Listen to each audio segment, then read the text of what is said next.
Well, thanks so much for joining me today, everybody. Like Jake mentioned, my name is Brandon Minnick. I work as a developer advocate at Microsoft. And in today's session, we'll be talking about consuming GraphQL in C#. This is a really exciting topic for me because I first learned about GraphQL a couple years ago. And as a mobile developer, I make iOS and Android apps in C# using Xamarin. But when I first heard about GraphQL, I was like, this is amazing. It's finally a technology that's literally made for mobile, but everything was in JavaScript. So luckily, over the past couple years, we've had some C# libraries come about. So that's what we'll be showing off today. We'll be showing off how to create our backend in C#, and then we'll also show how to take our client, which I'll be using a Xamarin app today, to consume in C#. There are a couple .NET GraphQL SDK. These are two of the most popular ones. So there is GraphQL.NET. This one's kind of the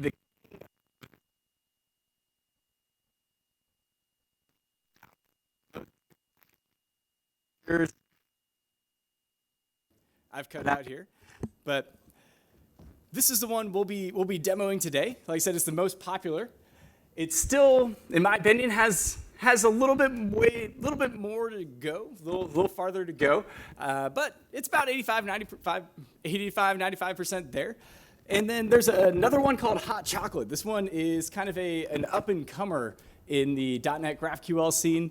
A couple of the shortcomings with GraphQL.NET, they promise to fill. Now, we're not showing this one today just because the client-side library for it is still in preview, but I'm excited to see what they come out with. Now, before I forget, there are two links at the bottom of the slides today. On the left, that is my Twitter handle. This is the best way to reach me. I hate email. The best way to reach me is shoot me a direct message on Twitter. So if you have any questions, if you want to chat about Xamarin or GraphQL, those are kind of my bat signals. So if you send me a message and say, let's talk about GraphQL, I'm there.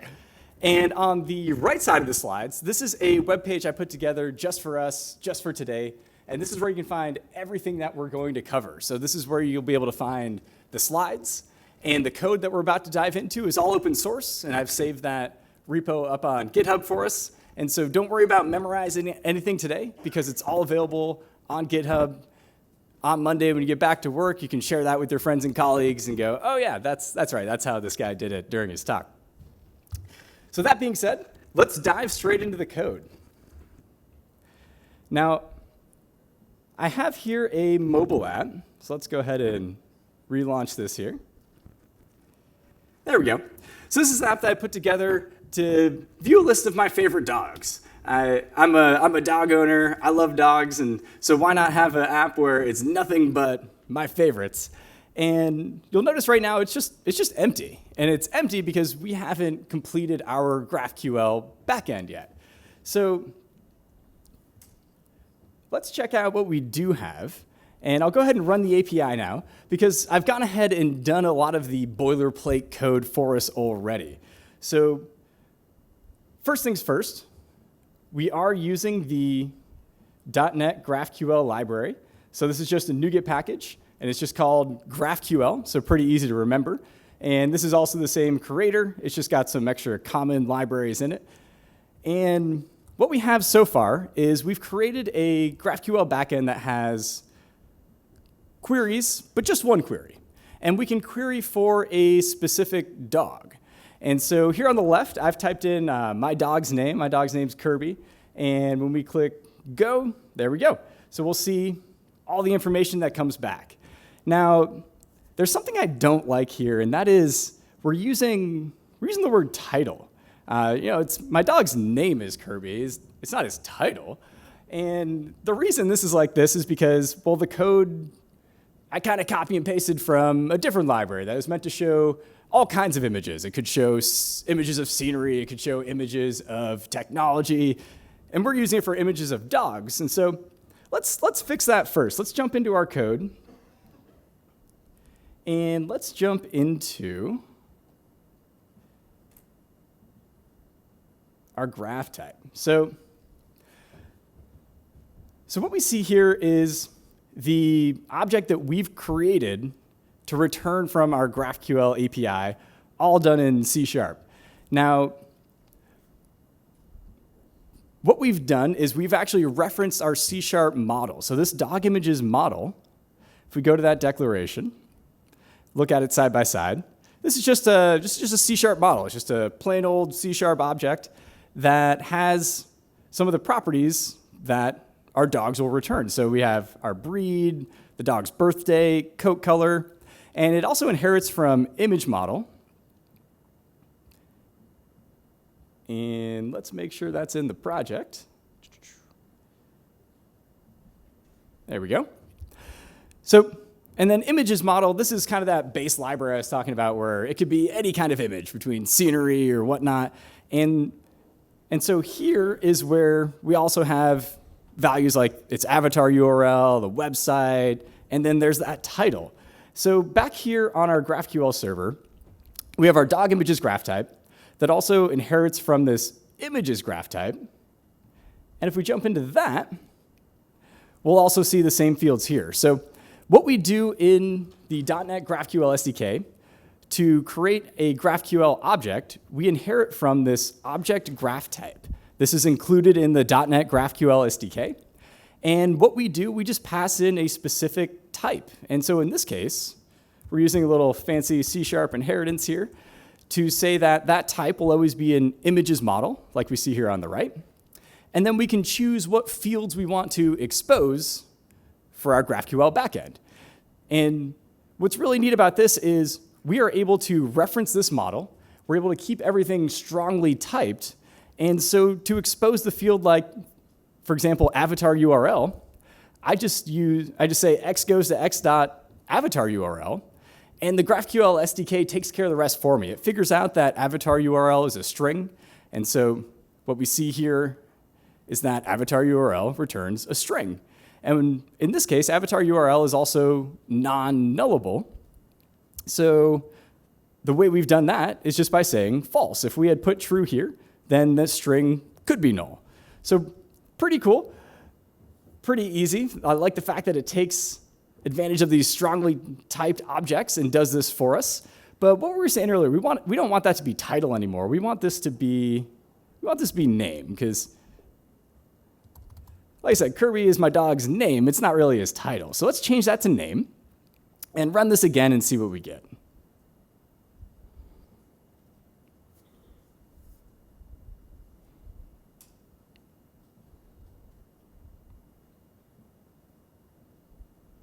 And we got a build error. So let's fix that real quick. Images query is there. You know what? Sometimes you just got to turn it off, turn it back on. Let's go ahead and close everything down, clean it, launch it again.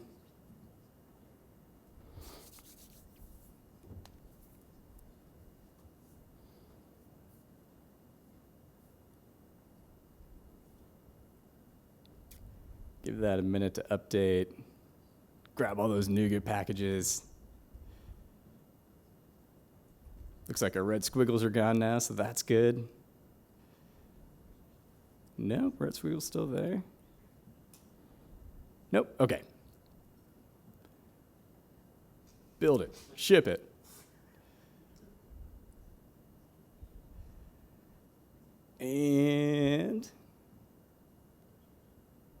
And more build errors. Title, dog model. Good old refactor. Gotcha, okay. So that one's an easy one. We changed the name. Didn't pick it up here. How we doing now? Still getting yelled at. Definition for title. That one should be good now.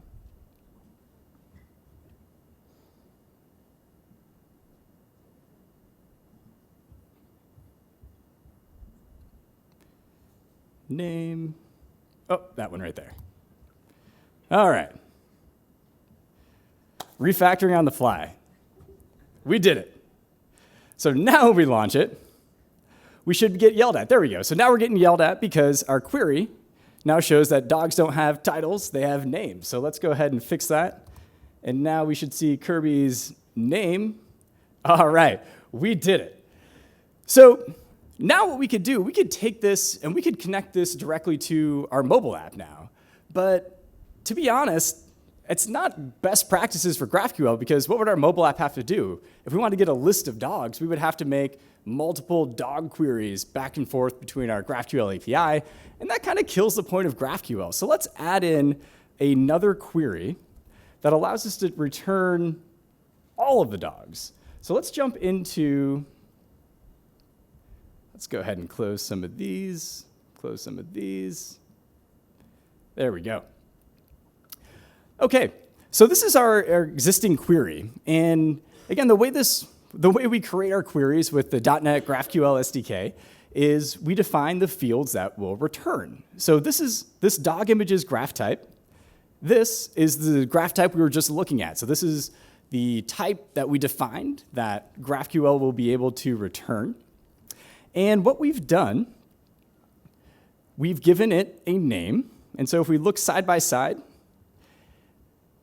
we can see that this existing type has a name called dogs, and that's because, well, or dog, singular, and that's because we passed that in here. We create the description to query for a specific dog, and that's why we see it here on the right. And then, because we are querying for a specific dog, the user has to be able to pass in an argument, and in this case, we're passing in the dog's name, and the way we do that in the GraphQL SDK is we create a new query argument. Now this query argument, I said I want it to be a non-null graph type, so I wanted to make it required. And in this case, it'll be a string. And what we've done, we've given it the name, since this is the dog's name for the argument that we're passing in. And the description to help out the user and let them know is dog name. So just like we expect, that's why we see name here. And in graphical, as that user is typing out and they see some IntelliSense, that's why they get dog name here to help them out. Now, lastly, because we are having the user pass in a variable or pass in an argument, we have to then grab that argument and handle it for when we pull our data. So I've got all my data in this dog images property right here. And so all I'm going to do is query and use link for a single dog. So using link, I'm just going to say where the dog's name equals, and then this is how I grab the string that the user passed in. So I just say context.getArgument.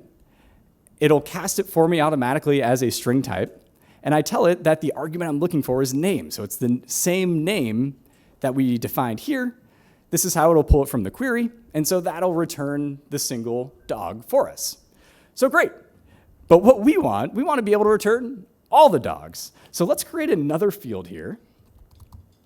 And this field will be a list graph type, because we're going to have a list of dogs. And we'll use the same dog images graph type. And so for this one, let's give it the name dogs. And the description will say query for all dogs. And now, this is where it gets a little different from the last one, because we're not going to require any query arguments. We're not going to require the user to pass in anything, because we're just going to return all the dogs. So we can skip over those query arguments and jump straight down here to the resolver. So to define that resolver, it'll be similar to what we did above. We'll say context goes to. And in this case, I'm just going to say return all the dog images. Return all of them. I want them all. So let's go ahead and run this. Make sure that backend's still working. All right, so now we have our query, and there it is. So there's our dogs field, or our dogs query rather, that returns a list of dogs. That's what those square brackets mean, is that it'll return a list. And so instead of having to find a single dog here, I should be able to say dogs, and look at that, it still says title, so let's make sure we use name. And there we go. Now we get a list of all the dogs in our dog database. So now we can go and jump into our mobile app and connect this up. So in the project here, we have 3 solution folders. We have the backend, so this is where all of our GraphQL code lives. This is all of our backend logic. We have our mobile, so this is where my iOS and my Android app lives with some of the shared code between them.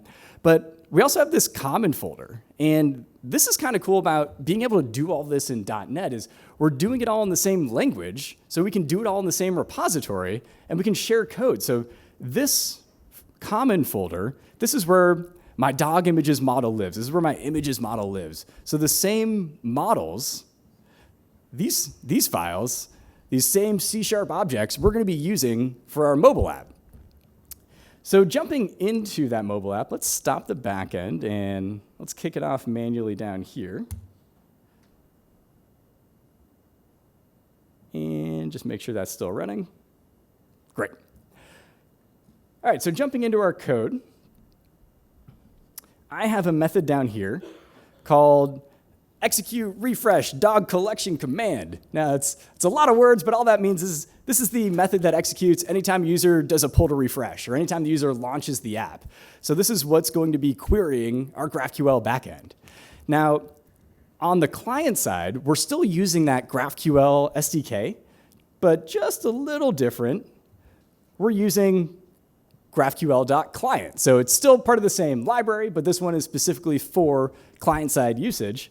And the cool thing that it does is it takes care of a lot of boilerplate code for us. So for example, normally in C# we would create a new HTTP client, and to make GraphQL requests, we would say post async, and we would do all of that and pass in our queries that way. But with this library, it comes with a new, we can say new GraphQL HTTP client.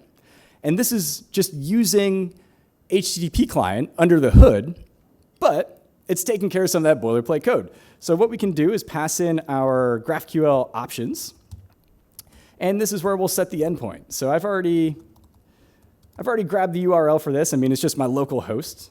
So let's grab that constant. There it is. And quick caveat, yes, this is going to be quick and dirty code today. We're doing it all in one method. If you're familiar with creating HTTP client in C#, you know you should be reusing it. All of the good best practices code, that's all been finished. That's all up on GitHub. So stick with me. This is going to be quick and dirty today. But if you want to check out the more robust completed sample, it's all available on GitHub. And I'll make sure to give you guys a chance to grab that link again before we finish. So we've got our client. And now that we have our client, we can get our GraphQL response by just saying await client dot send query async. And you'll see there's also send mutation, send subscribe. So it does a lot of that boilerplate code automatically for us. And to send a query, we create a new GraphQL request.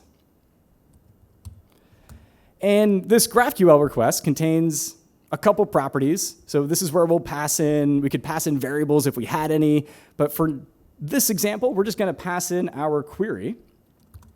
And this query is just going to be the same query we created or discovered using GraphQL here. So I'm just going to copy and paste this. And let's do this to paste it as a string. And tab that all over just so it looks nice. Let's see, did I spell this wrong? GraphQL response. There we go.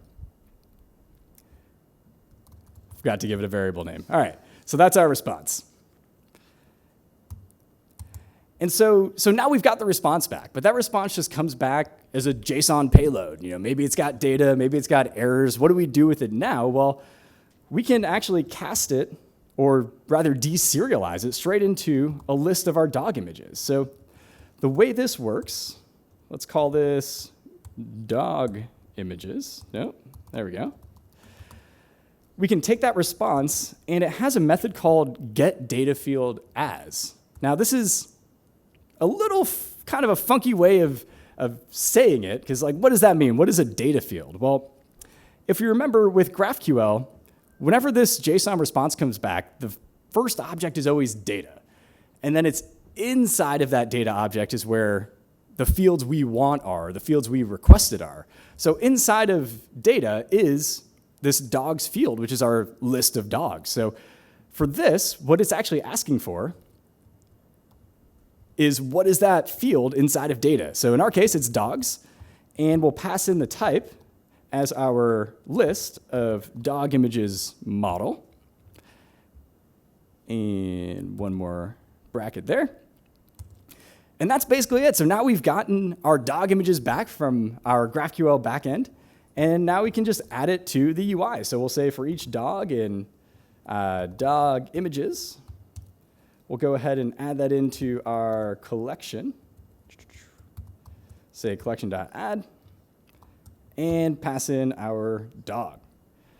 All right, so let's run the mobile app now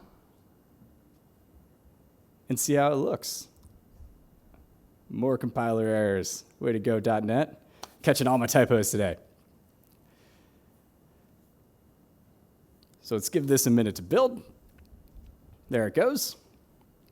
And so now our app should launch, connect to our GraphQL API, and we have our list of dogs.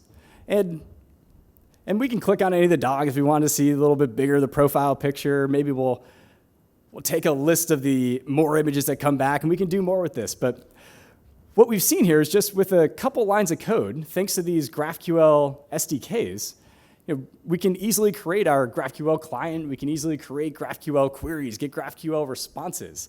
Now, the reason I say they're about 85, 95% of the way there is, there's things I don't love. I don't love this hard-coded string. I'm a C# developer. I like strongly typed objects. I wish, maybe this someday could be a link query. Maybe I could just say select and then list the properties I want back. But the project's come a long way in just a couple years, so I'm excited to see where they're going. And like we mentioned, there's a lot new SDKs also coming out. So excited to see where everything goes.